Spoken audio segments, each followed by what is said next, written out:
ଜାଣିଛ ନା ମୁଁ ଆଜି ବିଲକୁ ଯାଇଥିଲି। ବାପା ଡାକିଲେ, କହିଲେ ବାଉଁଖଡ଼ା ନେଇକି ଆସିଲୁ। ମୁଁ ଗଲି, ଯାଇକି ବିଲରେ ଜଷ୍ଟ ଏଣ୍ଟ୍ରି କରିଛି।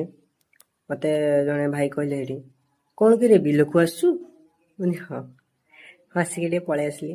ଦୁଇଟା ବିଲ କ୍ରସ୍ କରିଛି। ଆଉ ଜଣେ ପଚାରିଲେ, ମଉସା ଜଣେ ହେବେ, କହିଲେ ବଡ଼ଲୋକ ତୁ ବିଲକୁ ଆସିଛୁ, ତୋ ଗୋଡ଼ ଆଜି ବିଲରେ ପଡ଼ିଛି, ଆମ ଜୀବନ ଧନ୍ୟ। ମୁଁ ଭାବିଲି ମୁଁ କ'ଣ ଏତେ ବଡ଼ ଲୋକ ନା, ଆମେ କ'ଣ ଚାଷ କରିପାରିବୁ ନା କ'ଣ, ମୁଁ କିଛି ବୁଝିପାରୁନି। ତାପରେ ଆଉ ଗୋଟେ ବିଲ କ୍ରସ୍ କଲି, ଭାଇ ଜଣେ ଦେଖାଲେ, ଆଜି ବିଲ ମାଟି ମାଡ଼ିଛି। ମୁଁ ଭାବିଲି କ'ଣ ବା, ମୁଁ କ'ଣ ଆସିପାରିବିନି ନା କ'ଣ।